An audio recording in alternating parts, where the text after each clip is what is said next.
Hi, my name is Nicole Marie Campbell. I am the owner and host of Designing Artists show tonight, uh, Dripping with Meaning After Dark. So the show is now moving over to an evening time slot in order to accommodate scheduling and to bring into light some of the wondrous topics on spirituality, spiritual growth, and what that can mean for one another or each other. In the meantime, I'd like to introduce you to my co host, Lee, and she is right out here. And we can get further into discussion about what's going on our attempts in the spiritual path and ascension and interconnection. Hello, Lee. Hello. How are you, darling? I'm excited to be here. I'm excited to be here at night, dripping after dark, y'all. Okay? I love it. I'm so excited. And you forgot to mention, we're going to talk about spiritual bullshit. We're going to talk about dealing with bullshit in the real world and how to kind of navigate that along and stay on our spiritual path at the same time.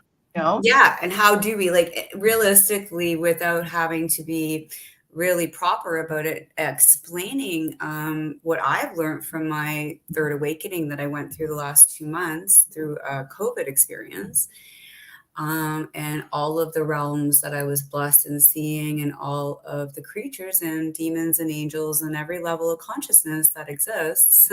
It exists. I got shown about a 3-day video while I was deadly sick with the COVID. And I think what I realize is that the breadth of our understanding is always growing, but it's what we kind of like safely place our hands in to understand what really this movie, this screen of life is made of. Like, this is an experience of a screen, and it's God's screen. You know, it's a big, huge screen. And it's the galaxy wide. So yeah, I think that it is a miracle that we can come out of the bullshit and really look at it for ourselves and decipher what is actually causing growth and our vibrational frequency to change, our health to change, our wellness to change, and to get and stay within the alignment, right? Into the personal alignment that is allowing for our own personal challenges to be met, both light and dark and everything in between. Absolutely. Yeah. Can you hear me? Okay. Yeah. I'm sorry. Don't even. I have my little earphones right here. So, yeah. And I hope that there are some people out there. If you're here, please jump in, say hello to us, introduce yourself. You can see my lovely co-host has cards out, so we'll be pulling cards later.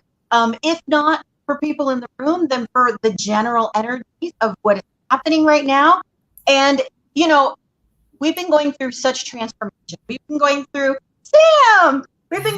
such transformation everywhere. Even people who are not on a spiritual path are having things change in their life. And it's like the energy of everything over the last few months has been shifting and changing. And like I said, a lot of us are being shown things, are being taught things, are being exposed in a way to our deepest part that may or may not be healthy, happy, loving, kind. You know, those spaces in us where we're less than nice to ourselves, and really exposing the patterns that we've created from our trauma, from our pain, from the things that happen to us, self-defense mechanisms that create these patterns that we do over and over and over again in our lives, which should be obvious, you think, and yet they are the least obvious thing that we possibly.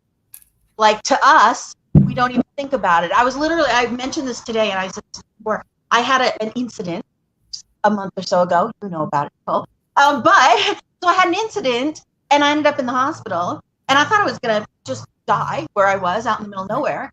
And, you know, I had a conversation with my dad like 2 weeks ago, and this happened months ago, and I finally told him what happened.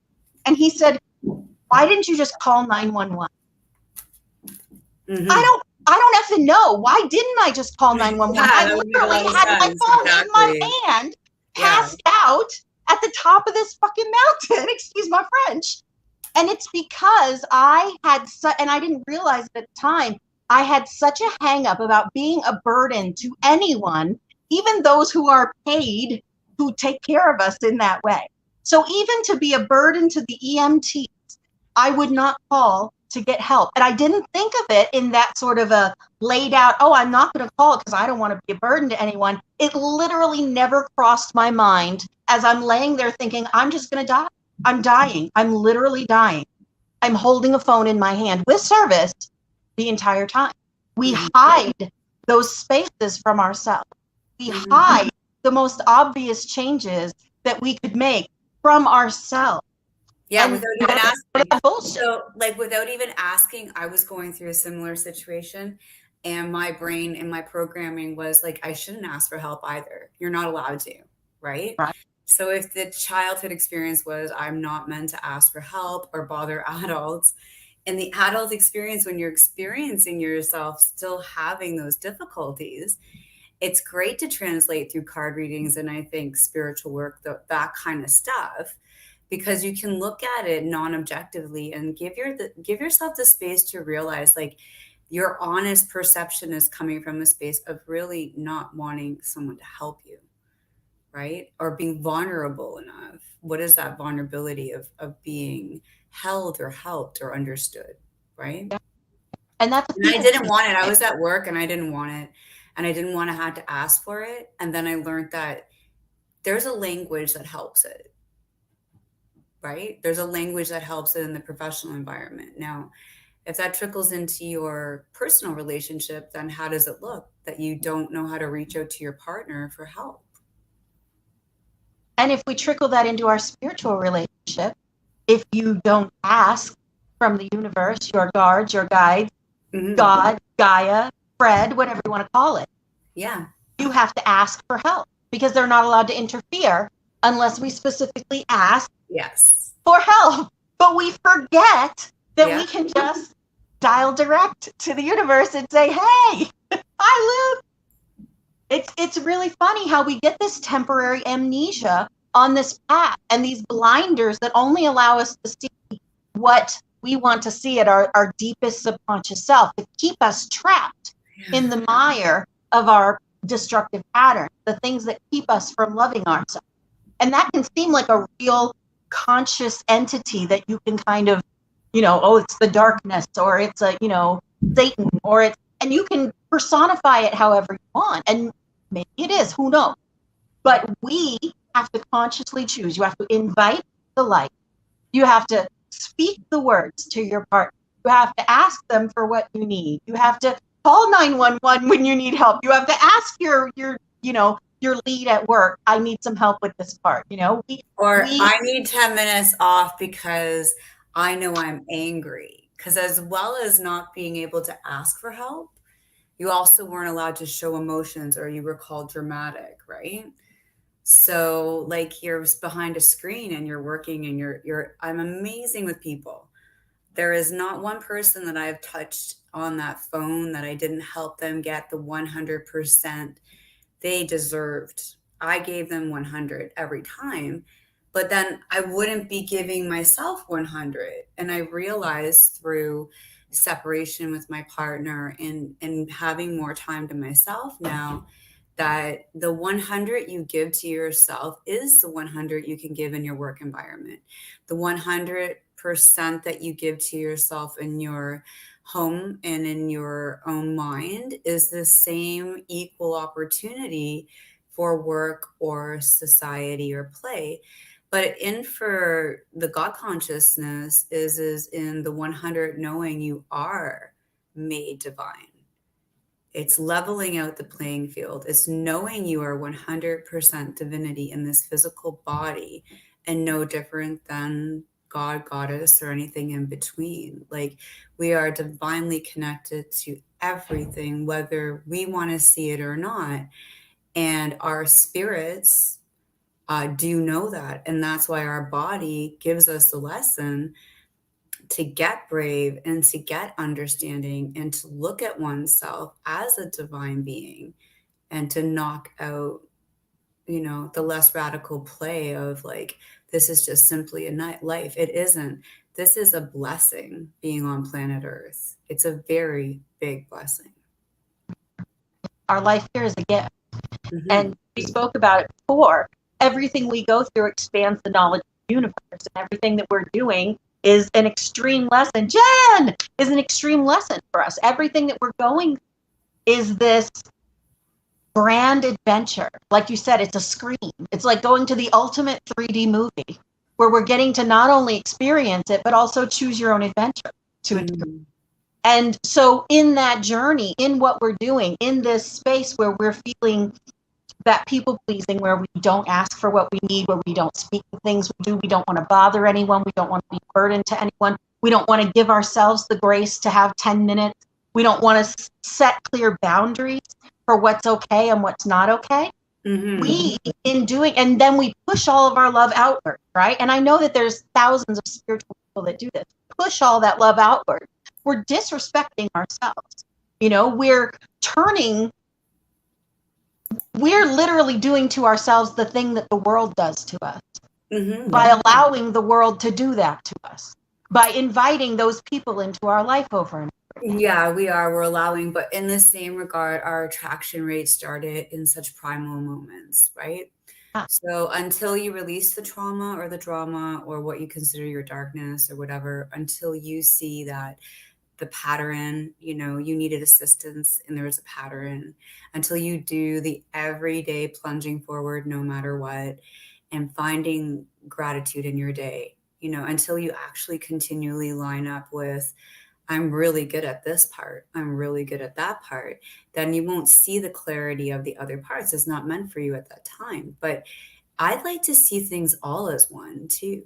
You know, like I kind of perpetuate that in my nature walks and stuff is I made that comment actually, you know, there is a chipmunk and a squirrel, and the chipmunk obviously breeds the way he breeds, and the squirrel breeds the way they breed, and the lizard's there as well and breeds that way. And there's another, you know, bird in the sky and they breed that way, you know, in their sexuality. They never stop and go, oh my God, do you see the way the lizard does it? Like, they don't interrupt their day. Lizards going at it. Look at their tails. Why do their tails do that while they're doing it, right? And it's kind of the same thing, I think, with ourselves is when we keep stopping and comparing and we don't see that the beautiful way we came into the situation is our own and a beautiful thing, and highlight our own potential and not looking to the crowd, you know what I mean, of where we fit in or what group we're in, then we're still stuck in the mess of where we fit and who we are when we're each beautifully divine creatures made perfect in the image, the way we are. We came in, we literally came in for this experience to embrace it through catastrophe and all kinds of different, you know, crazy things. And the more that we get comfortable with it, that we're strong within our growth and who we are, then it's all gravy. But yeah, the lizard definitely never like says to the robin, why do you breathe that way, you know? Right. Miss Robin, why do you breathe that way? Right. The lizard isn't going, why don't I have feathers? I should have feathers. Do my shoulders look a little naked? I think I should have some feathers here. How do my elbow? If I had feathers here, it would look so much better, right? They're not doing that, but we do. We do. We're looking at people on the internet. We're looking at people when we go out in the world, and we're constantly judging and comparing. Constantly. And if we start paying attention to that radical self-awareness, if we start paying attention to that, every time that we find ourselves looking at something and making a conclusion, I don't want to call it's a judgment, but it's a conclusion. It may not be a mean thing. Everything that we are seeing in that space and coming to a judgment of is pointing to something, is us looking at something, someone else. Why do I need to look at that? Right. Why aren't I here on planet Earth grateful in the moment? Why do I judge? Right. And how's this? What about this drew my attention? What about that thing that I just watched on the news made me so mad? What about that woman or that man that I just saw acting that way made me so mad? Well, because they did XXX. No. Look below that. Why does it affect you that deeply? They didn't do it to you. They didn't do anything to you. Why does it affect you that deeply? Everything is a clue. We are like Scooby and the gang, and everything is a clue for us to chase down a space in us that needs a little bit of extra love, a little bit of extra healing, you know?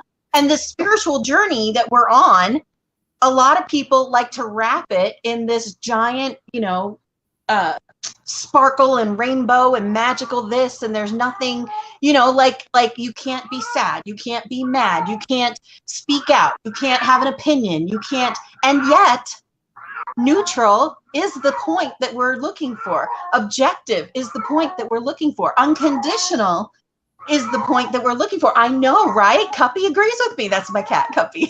She agrees with me. So the space that we get ourselves into with the judgment, it's not because you shouldn't look at things and have an opinion, but when that opinion is coming from a moment of primal pain that we had in the past, that is still causing us to look at someone who's showing their tits as dirty or as less than, or as obviously she doesn't have good morals, whatever it is in us that made us look at that person and see that, we can trace that back to a moment in our past, a moment that we had, something. It's all a judgment. I think the screen, now that the screens are being so re-upped and revisited, and there's so many people that are creating on screen, and we're getting in the midst of understanding that we're definitely going to be sharing on all this.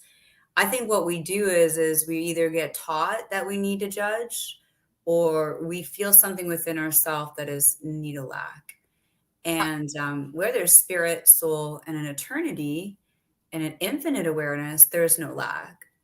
And I think it's a taught vibrational measure that kind of keeps people in the loophole of, my success is based on what the group mentality is, not on how I check myself off every day, what my goals are, who I allow in my personal space, how I grow as a human being each day. And then I think as we praise or give thanks to creation, right? It doesn't have to look like a religious ceremony, but it definitely for me looks like I am really grateful for all of creation. I can't even go into how much of myself does not even care any longer about the other parts, judging the dark or the light. It's like, no, it's 100. I accept that it's all here. It's all worth being here. And it's all decided to be here. And every single day there's a flux and a change. And I think true momentum and true change would come through ourselves, because we own the power of change through our thoughts and our presence more than anything else. Absolutely. The judgment that we see in others is truly for us to be validating ourselves when we judge negatively someone else. Yes, the kitty is agreeing. The kitty is agreeing, and this kitty is agreeing. Judgment that we have for others when we see them in like that person is really us validating that we're okay. I'm okay. Look at them, but I'm okay. They're like that, but I'm good. I'm okay. Right. But and it also does, like, it does align you too, once you are very much so into seeing that everything is alignment in one, it does align you to what your tastes are. Oh yeah. What you don't like, what you don't like and what you do. And the whole idea, because I don't know why I got the twin soul right on the top. You know, it's like I'm just looking at it like the vibration of coming together as one and being in two bodies, you know. Yeah. We decided to make a separate journey in order to do it, and then to come together at appropriate times, and then to continually challenge yourself within a universe of possibility. Open that door, right? Don't open the door to like trying to hold it together as it's been done before. It won't work for the twin soul like that. It just won't. They'll keep destroying it and not wanting it, and then looking at it again, because we're in a constant ability to have the power to be in flux, to change anything at any point in time. We just have to rev our engines up to look at ourselves as that power, and to stop placing the blame and correlating in shame, you know, and making it about a lack and a sense of judgment based on, oh, hello, kitty. That's the screamer. If anyone wanted to meet the screamer, take a screamer, right? Oh, she's so cute.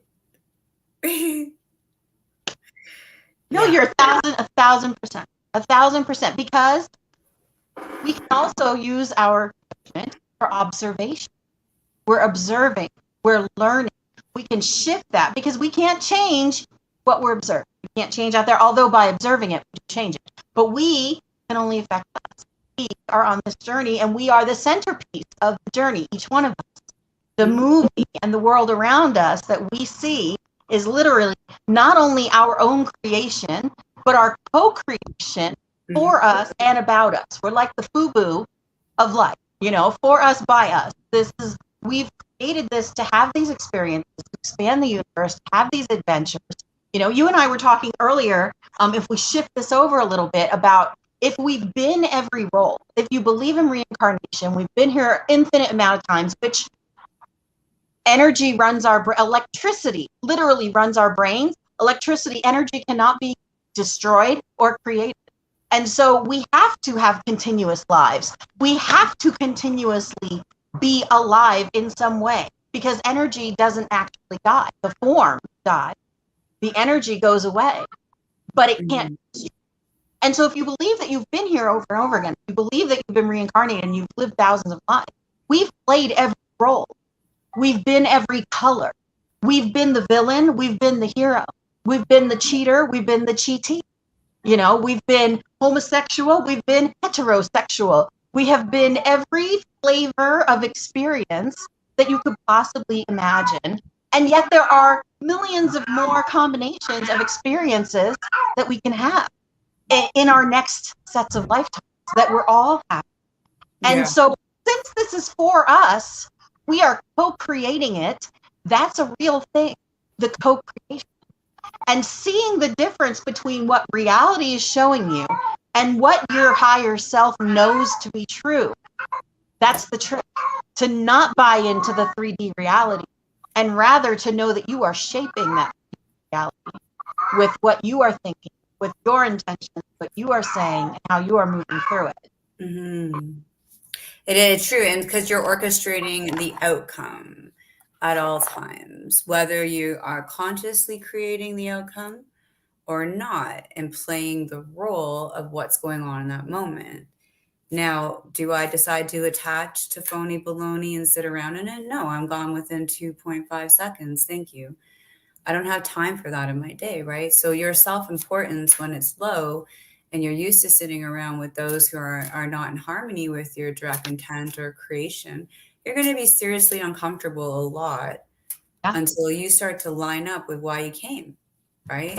Because the body wants to resonate in its purpose in order to give the vehicle of the soul its voice, and in order for you to see through those eyes. And I think it takes a lot of inner training to see through without the judgment and the beauty in things after trauma or after drama or pandemics or any of that kind of stuff. But in my case, I'm Canadian, so thank God for the seasons, because that sort of spring, summer, fall has always been really, really easy on me, whereas the winters haven't. But I think like the more that I'm growing into and out of the shell that I was creating, because I never say it was created for me.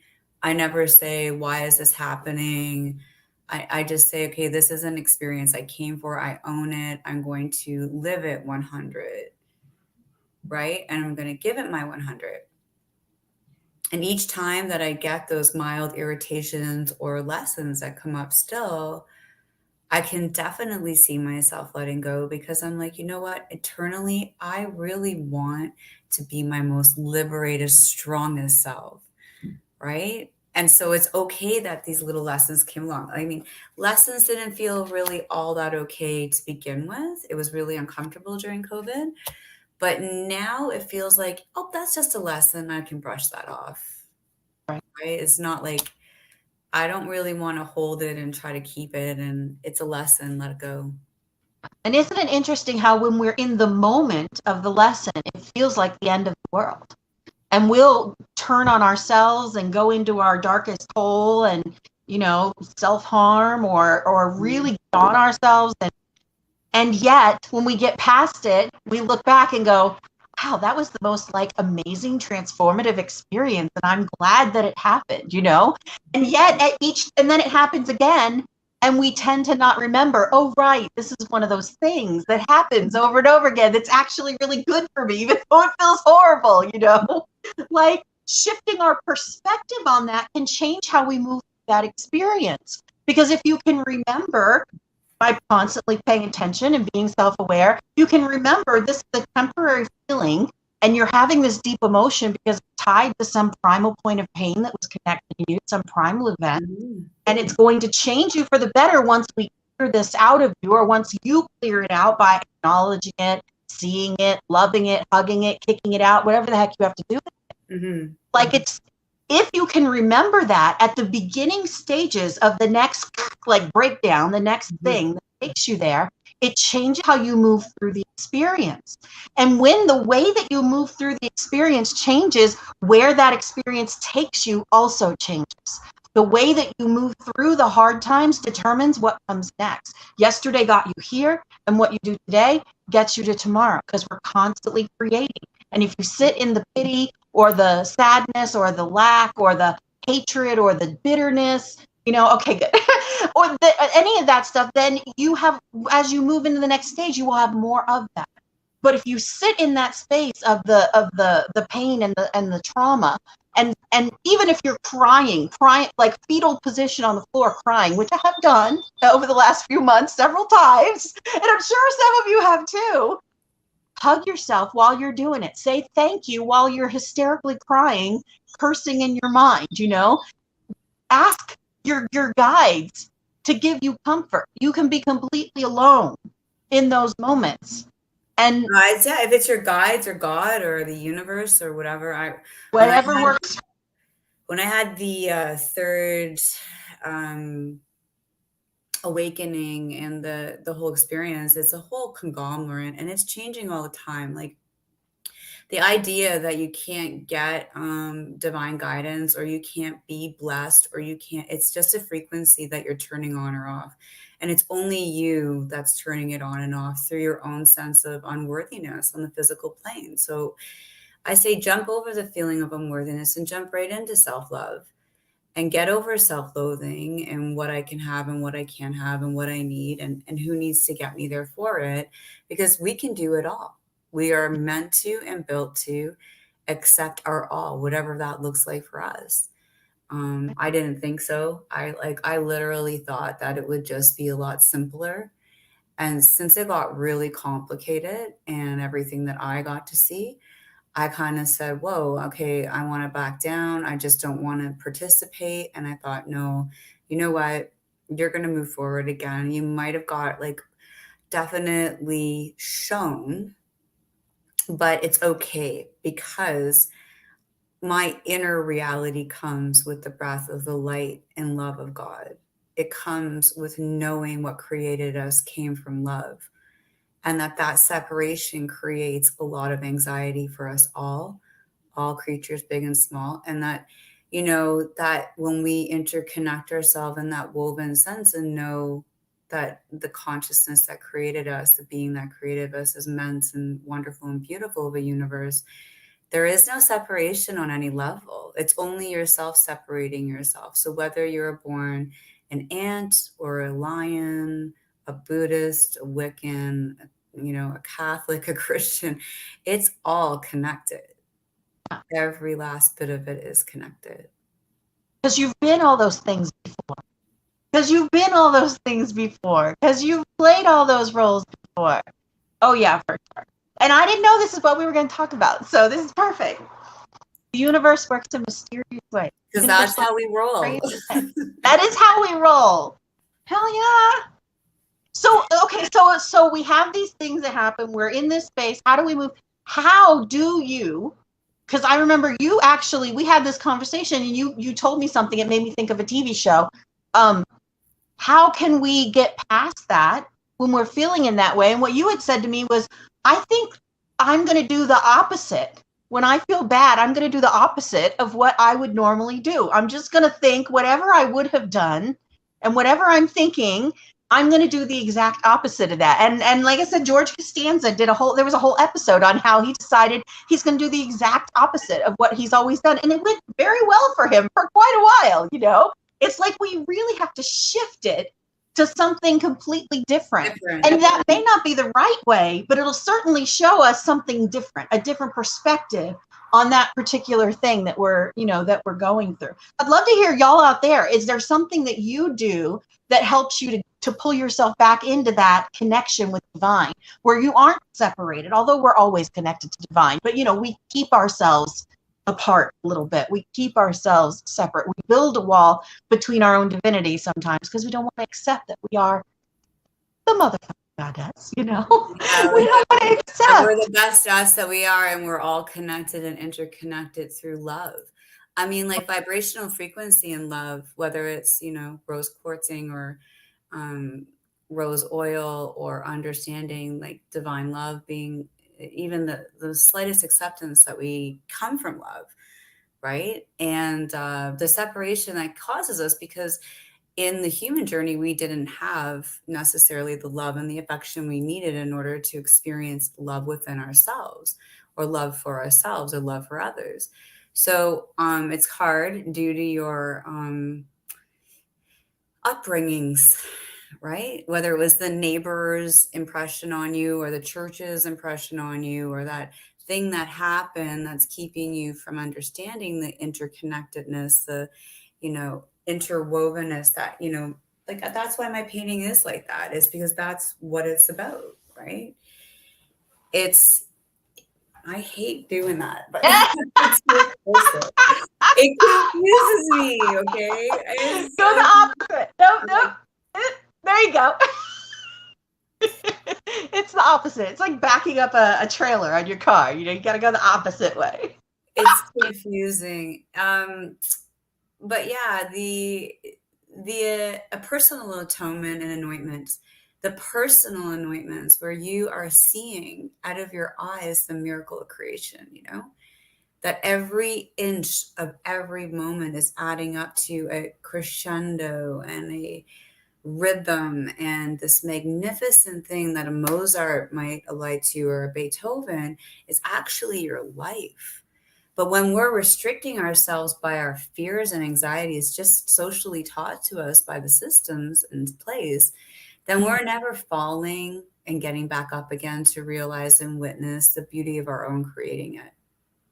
The absolute beauty of being in the complete creation of our lives, no matter win or fall. Right. And I think it's really important to keep this perspective on it of, okay, so we look at the ocean on a beautiful sunny day, and it's beautiful, and we're at the beach, and the waves are coming, and we love it, and it's beautiful, and everything's wonderful, and we have a great day. But there are times when you go to the ocean and you go to the beach and it's storming, and the rain is coming down, and the wind is blowing, and the lightning is going crazy, right? It's beautiful then too. It's a beautiful experience then too. And so to recognize the beauty in both the pain and the solution, in both the feeling of despair and the uplift, the amazing ride when you come back in, when that divine shows itself to you again, or when you open yourself to it, because we have to be willing to it's sort of like this. There's something eternal always happening. It's eternal. But our mindset, because we're looking at that finite point of, oh my God, my lipstick's not on correct right now, and oh, whoa, that person didn't really respond well to me in that conversation. I could have done better. Oh man, did I forget to eat my veggies again today? Oh, whoa, I'm not sleeping correctly. Like just those little internal, adulting behaviors, you know what I mean? Self-reflection and self-time is worth the million to billion to $1 trillion industries of our future.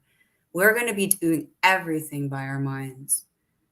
Everything will be created of ourselves and of our minds. And slowly petering off from having such strong physical limitations, realizing we're co-creating no matter what. Whether you want to honor your feelings, thoughts, or emotions, that's all up to you. But the That's right. more you do it and you honor them and you honor them and you honor them, you're like, oh my God, I scare myself, but I am really in this moment. Like, Yeah. I'm Yeah. taking, It's shocking. It yeah, really is shocking when when you get to one of those moments where you're like, I just set a boundary. The person backed off. I feel wonderful. Feel God. And yeah, then you're kind of shocked, like, that works. It's okay for yes, me to say that. Like, the sky didn't fall. The police didn't come arrest me because I told yeah, someone back the fuck off. You know, like, you, it's this, like the sun coming out from behind the clouds. When you make that move to do something in a different way that changes your pattern, and you go, oh my gosh, like, I've been looking at this like from the wrong. I've been looking at this from a space that brought me down a negative path over and over again, this pattern. When you get outside of the pattern, you see it clearly, you know. It takes a lot of vigilance though. Like, it's constant monitoring of what you're doing and what you're saying. And for me, one of the things that I always tell my peeps and do for myself is I have already in my mind go to memories, go to things that make me feel love, that make me feel that moment mhm, of what unconditional love feels like, which we've discussed that before on the show. It's like that moment where you're just like shocked and like awe. That is as close, unless you're already connected, is as close to unconditional love as you get, because in that moment you're not thinking, it's nothing. It's a pure reaction, like, oh, puppy, oh, baby, oh, beautiful scenery, just for mhm, that second, right? So I already have these things preset, stuff that I know will pull me out of that, my 3D patterns, or the things that I keep believing about myself that hold me back. When I recognize them, I can counteract them with these things. But if you're not paying attention to yourself, or you don't know yourself well enough, you're not going to recognize it. If you hide your stuff behind things, people will hide them behind distractions, behind knowledge, behind, their titles, behind the things that they've done, they'll hide it behind it. Sometimes we have so much love for someone that we'll refuse to see how they created these spaces of pain and these patterns that we keep playing out in us. Our parents, we don't want to say, you know, I don't mind saying it, but my mom was not fabulous to me. She was not kind, and it was a very difficult relationship her entire life. But there are people who will not say that about their parents, even mhm. though there were moments that were causing these lifetime patterns. So I just No? wanted to maybe switch over and do like a little bit on the reading level. I don't know if there's anyone in the Yeah. audience that would like to do a reading. So we're really going to put a blessing out now that any readings and anything being done here is in good conscience for the good and the growth spiritually of individuals and humanity. That's what our gig is. We'd like to make personal change in other people's lives. I want to make personal change in my life, Yeah. and that will affect everyone else. Yes, so we That's the do trickle like down. to honor the trickle effect of the power of the cards. So in the beginning for the group consciousness, I've got the well watcher. Okay, so a lot of like out there maybe looking over one's dreams and understanding the power of divine. Are you exercising that power? Are you just looking at it? Are you not allowing yourself to experience it fully? Are you associating different social boundaries with your divinity? And is it hard for you to be in that acceptance? It's a question. But always remember the winged ones are with you. The winged wise ones are formulated for connecting to you on a soul-based level. They're at the Malkuth level, which is an dolphin, and they are the earth angels. And there's hundreds of thousands of accessible earth angels that can be called upon at any time. So it's not unknown news to a Kabbalist that there are many, many hierarchies of angels and many, many available entities for your will towards good. When your will is going towards good, And you can also pick up on the ones that aren't. I mean, you can pick up on the dark angels, you can pick up on the overlords, you can pick up on dark elementals. It all depends on if you're looking to stand up strong and live your best self, and what version of that you're looking to play. You And have to finish, strength.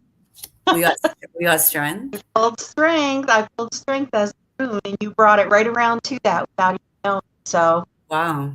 you're in tune tonight, y'all. It's about terminations, about new beginnings, and that the life you've been living has outgrown its form.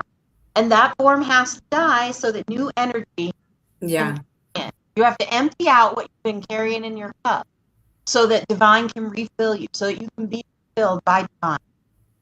You see my light doing this, y'all? I'm going to fiddle with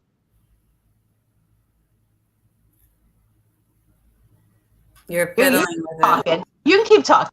So, but anyways, and so the last card I pulled for the group was the Horse King, and that card is about assistance and control. So, just like anything else in your temperament and your journey, what you've decided to discover, to see, or to do spiritually, emotionally, or physically, it takes a good measure of self-control and assistance, knowing that, you know, you're open to the help, but as well as very much so accepting of your responsibility on the paths, right? Like you can look at the paths and the manifold paths of creation and be just, you know, baby toed in, and that's okay. You know, it may just be that this lifetime, that's all you needed to do. But there's some of us that just went full out into the deep end and will never come back. And we're also very much so okay with that too. So That's right. That's right. I got my that's just floaties as a on. measure of I got my self-control. floaties. It's okay. I got my floaties on. It's all Yeah. right. I'll float to the surface. Oh I my don't God. think I brought floaties. I felt like I just put something on my ankle and it kind of like got attached there for a century. And then I became a mermaid. And then I was like, oh, I'm okay with this for a while. There you go. There you go. That makes me think of those so from the movie Little Mermaid, you know, I'm always making these connections with like pop culture stuff. In the movie The Little Mermaid, the octopus, the sea witch, her name just flew out of my brain. But so the sea witch has this entire garden of souls that she has plucked that Yeah. are like flowing in the Sirens. wind, It's from the like archetype of Gallions. sirens. Yeah. Right, they're like held by the bottom, floating like this, like they're her seaweed gardens of souls that she's plucked, you know? So Yeah. that's kind of, we're down here at the depths in our seaweed garden, just like, you know, unaware that there's an entire world above the ocean, you know? And Yeah. when we I want to discover go where the that as a people go. mermaid, that's Yeah. right. I want to go where the people are. As the mermaid, she goes up to the surface and she sees that there's this whole other world there, that she can see things completely different, you know? And I Yeah. think a part of that is that open mind. She had an open mind. Her father, King Neptune, he had a closed mind because he thought humans were terrible and the earth is dangerous and you shouldn't be walking up there and bad things are going to happen to you. Well, the bad thing happened to her under the water. Bad thing didn't happen to her up on the earth, right? So he had a very closed mind at that time, but she had a very open mind.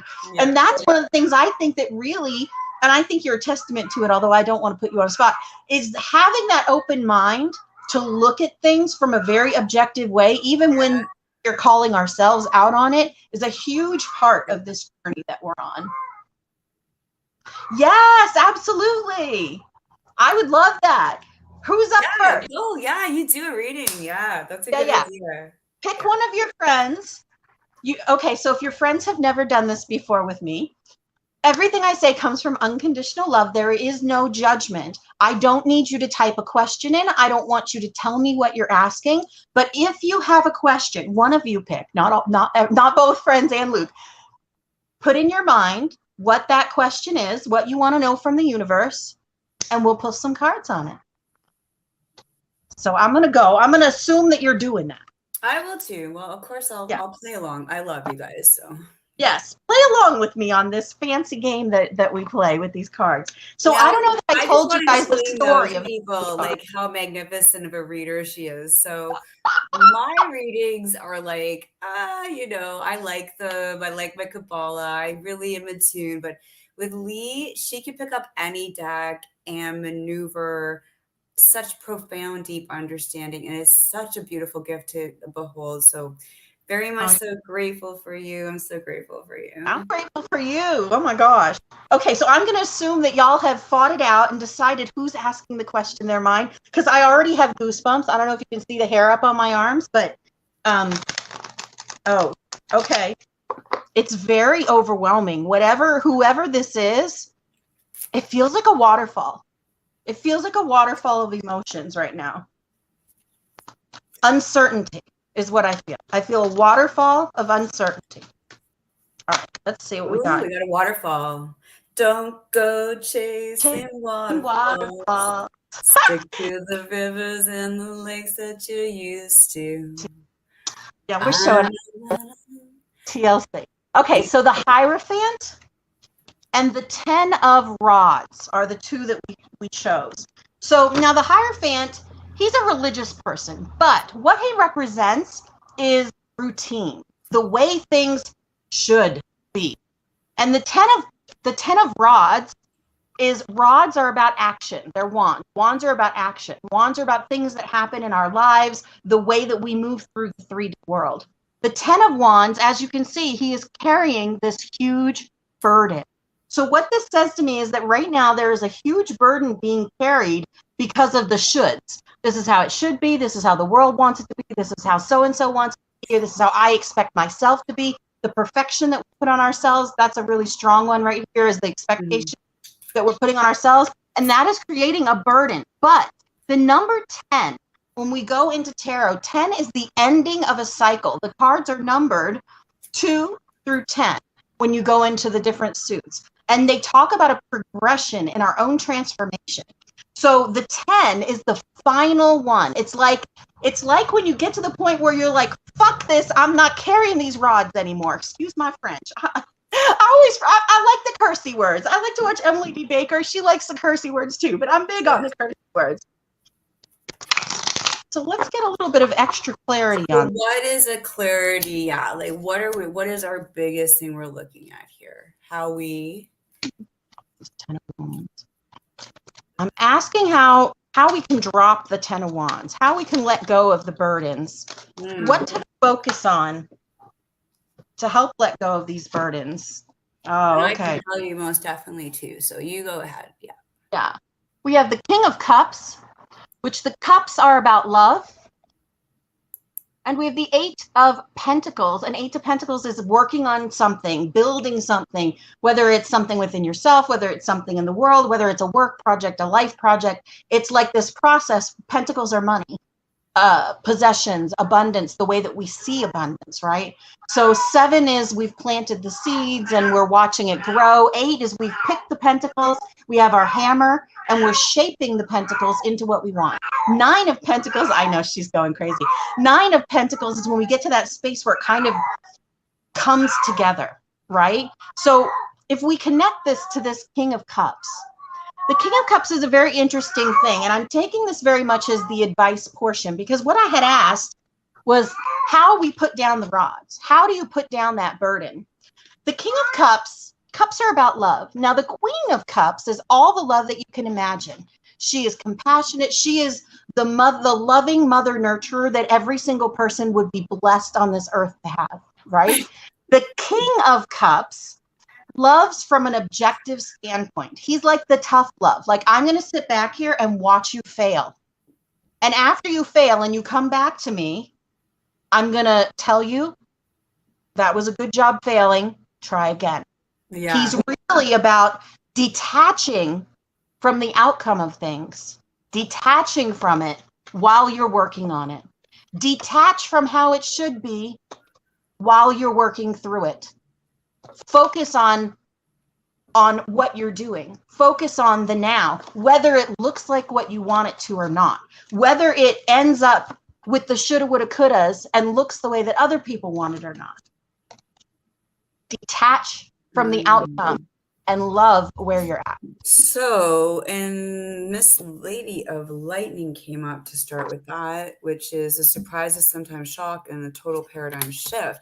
So when you're in like the real nitty gritty of your shifting into the different dimensional awarenesses or understanding that you're a spirit having a human experience, then you will have to face, as she was saying, that challenge between the reality that you're taught and the reality that is actually going on for you, which is you. And the reason you came is to be you. That's the most important piece that I can give you there, because there will be obsessions and the hungry ghost will be. And I'm telling you, in my awakening, there are hundreds of thousands of dark entity, just as there is light entity. So be very cautious of the thoughts you hold and the emotions you're procuring and the intent you're having, because just like the positive, good entities, beings, and hierarchy can be with you, the dark as well coexists with us and is part of the earth plan for us to be able to coexist together. So actually, like Debbie G says, your dark is your spark, right? You can use that to spark your light and use your light, but you want to understand that it shows you the contrast. The dark shows you the contrast. yeah, What's the matter? I just a very strange note. I don't know how to take it. But it's funny. I can show you if you want. It is a night show. But the High Lord of Gratitude and Service, right there. And that means that lifetime you came to do that, right? Like, so whether you're balancing dark and light and whatever the part and the components are for you through your astrological awareness or your religious servicing, or you're getting to know your neighbor that way, or whatever service is for you, is actually assisting you to understand the energy as you're meant to, accept yourself. So don't go light, dark, oh my God, good, evil. Just It's all you. it's all you. Yeah. It's all you. It's all you. I am Maleficent and I am Sleeping Beauty. You know, I am all the things in one package. So who's next? I hope that was helpful. I don't know what this gentleman meaning by cucumber. He says, Cara, I can't just see you. My cucumber's up. What? It is the night show. What? That's funny. So he's saying, I like your hair and face. Okay, and he's much like you. So, and that was from a YouTube channel. I put it on YouTube tonight too. So, but yeah, so like keeping with the inner Lord of service, your service, goddess to yourself. Your service is the light inside of yourself, and to just come out of the manifold of the 3D reality and realize that we're existing in 5, 6, 7, 8, 9, 10, and 11 and 12. We are coexisting on the planet, right? Yeah, and we're all empowered and we're all important, and every bit of it is important. That's for sure. It is. So Especially Luke, cucumbers are a big topic at the moment too. It's been a long time since I had a cucumber. Luke, if your friends are still there, if one of them, another one of them would like a reading, or if they have a follow-up question to what I just did, please let me know. I feel it itching. I'm ready to pull a rune for someone, because someone is like right. Rune for the room. Rune for the room. Another rune for the room? Is that what I should do? Okay. Let's pull another rune for the room. Get a rune for the room. Algaes, protection. You are always protected. This is the elk. Algaes. You are always protected. You are always in God's arms, to go Christian on it. You know what I'm saying? Like, we're here for the experience, and even when bad things happen, we are still protected. Maybe not in the way we think of protection, like with a gun, like bodily protection. We are protected spiritually. Protection. Oh, here, your friend wants a reading. Oh, yeah. Control of emotions is at issue here. Let me put it back up. During times of transition, shifts in life course, and accelerated self-change, which we're all in right now, it is important not to collapse yourself into those emotions, whether they be high or low. New opportunities and challenges come with this. And this rune serves as a mirror for the spiritual warrior whose battle is always with one's self. It's never about battling evil out in the world. It's always about shifting how we see that evil out in the world within ourselves and how we are seeing it. Very nice. All right, so we're doing Jen next? Yeah. I would definitely want you to pull some cards for Jen. I would love that. Okay, so let's pull a rune for Jen to start. Yeah. Jen needs a rune way down here. All right, Jen, you have disruption, Haguls. Haguls is the rune of disruption. This is basically the Tower card in a rune. So it's one of those moments where it seems like everything is falling apart, but really it's falling together. I think of it, it feels like falling up the stairs. Do you know when you fall up the stairs and you feel like, oh my, how did I fall going upstairs? Like, that's ridiculous, right? But falling upstairs is how it is when you're having a spiritual shift, a spiritual transition, because it feels like rock bottom, but it's an upwards rock bottom. It's a space where that rock bottom is our opportunity to connect directly with that divine. It's constantly ringing, and every tragedy is a ring, ring, ring, hello, God calling, ring, ring, ring, hello, connection calling, right? So this rune is about disruption, and it's about change, freedom, invention, liberation. You and I have been big on this freedom and liberation thing in our personal discussions because we've both been going through this space of discovery of that freedom, of that liberation within self, of that sovereign being, right? And so that is the space. It's really, it indicates a pressing need within your psyche to break free from the identification that you have of yourself within the world, which is exactly what we were freaking talking about tonight. But that's what exactly your cards are saying here too.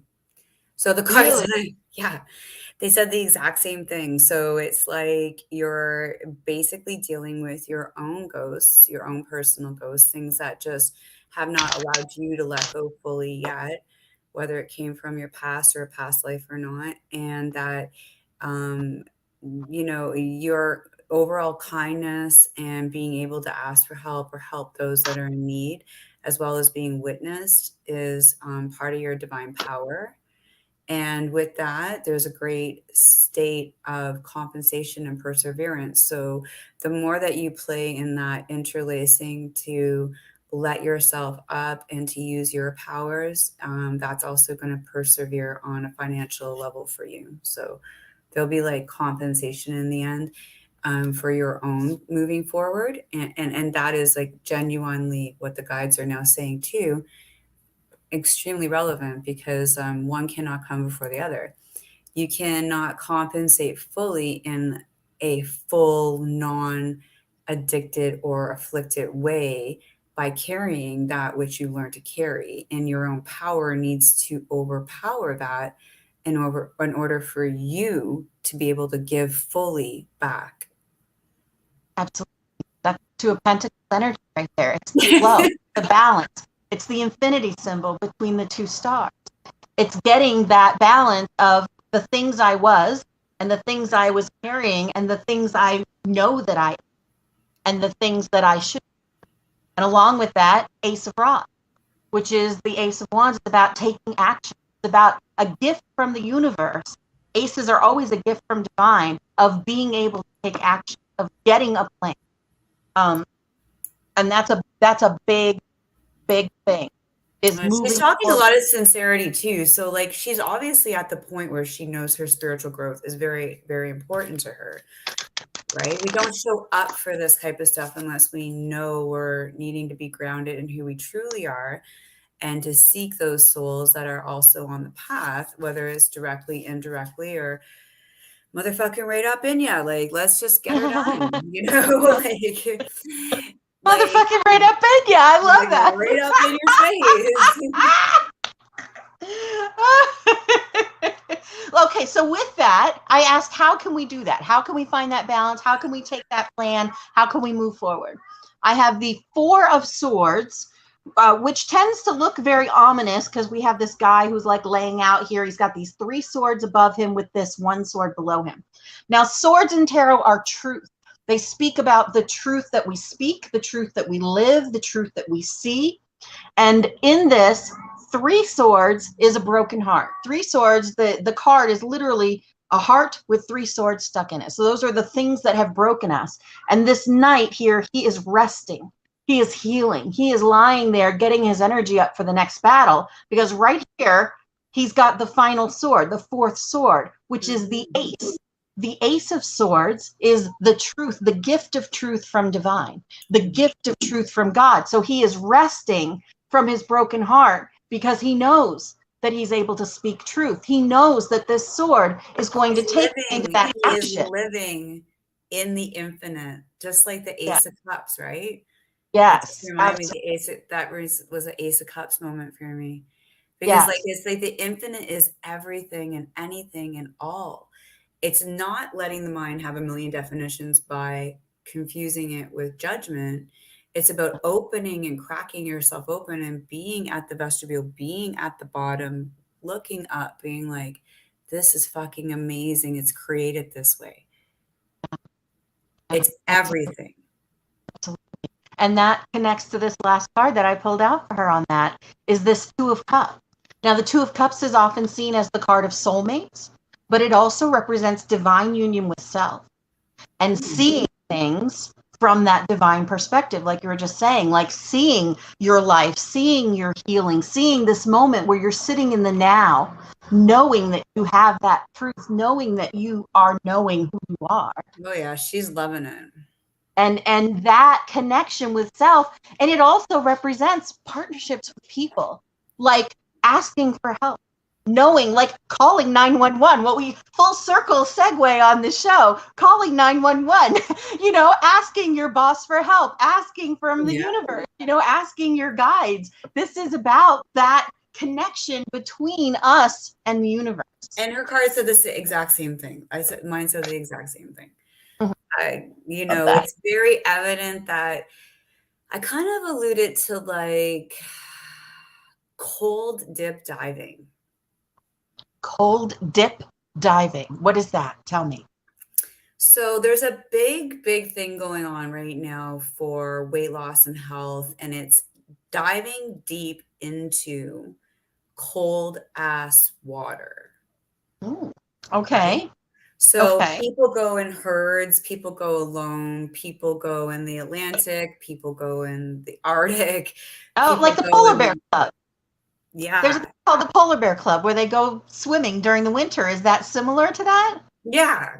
But yeah, so what I'm thinking here is like, taking a jump from your accepted norms in your divinity and being like, oh, I thought enough was enough, or like, I am still feeling influenced by my reactions to family members, or I still haven't fully committed to the divine. God's always in the background. Those are all still states of being in a divine awareness, realizing you are divine. Yes.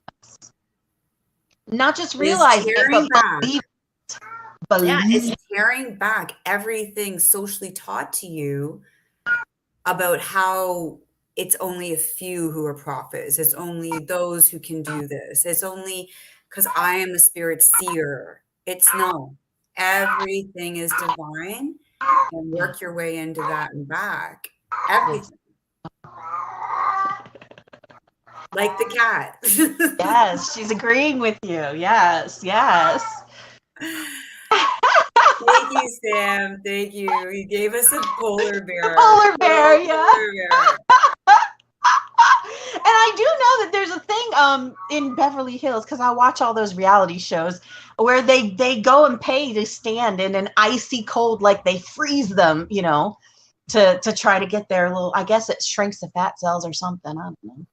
I don't know. But I think like coming in a pre-packaged package. So visualize yourself as the present. Okay. Now close your eyes. What color is your wrapping? What's your bow? What outfit are you wearing? What was your favorite thing you had for food that day? What were you grateful for? That's all appreciating divine. Yeah. Heck yeah. Unwrap who you are. Yeah. Yeah. And then all the rest of it is a trickle effect. That's You right. know? And not who you are based on the reflection that others give you. I think that that's a huge shift that we're making now, is that we are becoming who we are becoming, not based on how others see us, but Mm-hmm. rather based on how we want to see ourselves. When we stop defining ourselves by how others see us, it gives us the room to, like at the beginning when I pulled, it gives us the room to empty out the cup and refill it with who we are authentically, rather than the who we are that's been built over the years by the people in our lives and by society around us. Yeah, what we let, what we let in and what we allow, and then what we have the strength to walk away from. It's all important. There wasn't one part of the journey that wasn't necessary. You're not going to have a proper exhalation if you didn't climb the mountain. You're just going to be sitting there wondering what it felt like. And yeah, it felt like stones up my butt rolling back down and getting back up again and Right? falling in the river and falling in the river, wondering, why can't the river just own everything? It gets right out to the ocean. Everything's great out there. But yeah, like it's our interpretation in our moment and what we're gravitating to, what we're putting in it. And I am definitely blessed to be a brave soldier of the battle. Yes, yes, yes. The love you are seeking is love for yourself. 1,000%. Yeah. That's the purpose of all of us. Yeah. So with that, that's going to be our first wrap up for our first evening show done on Dripping with Meaning in After Dark. In the evening after dark. And after dark, in the evening, after dark, dripping. Yeah. Oh yeah, it was supposed to be dripping after dark. Dripping after dark. Yes. And we want to use this to talk about adult topics. We want to use able to get into some things that might be a little bit taboo, especially in the spiritual community.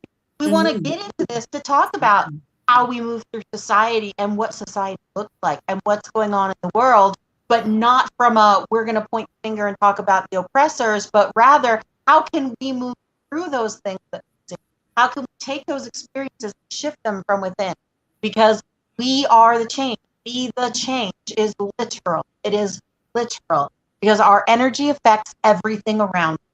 Our energy affects other people. You may think that you sitting on a couch watching the news and being mad doesn't affect anyone, but it does, because you're sending your anger out into the universe when you do that.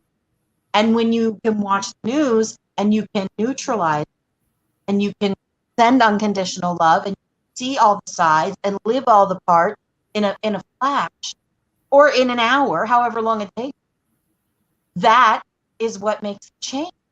That is understanding, getting right into the groove of understanding your eternity is accepting you came with a purpose. I mean, we can do this work, guys. It's done. I do as well a class that talks about dimensions and theory and lives and allows for that kind of openness and meditations and stuff like that. But what really, really matters is your perception. I mean, someone could try to teach you something forever and try to get the point to you and serve it to you with a perfect, napkin and fork and knife, and you're still probably not ready to accept that it's you. It's actually you, the divine self you are, that came for the journey before anything else can spill or be understood. Like, it's actually you. All right, Lee. Well, it's been a lovely show this evening, and I absolutely loved our guests. I thought it was absolutely fabulous.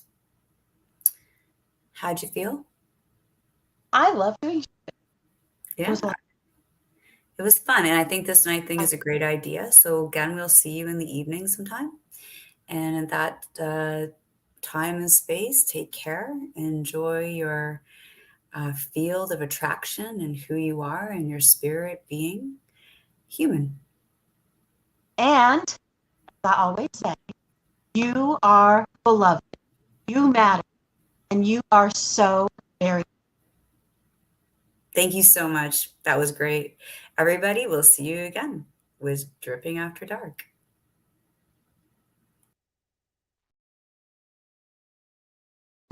Okay, wait. Go.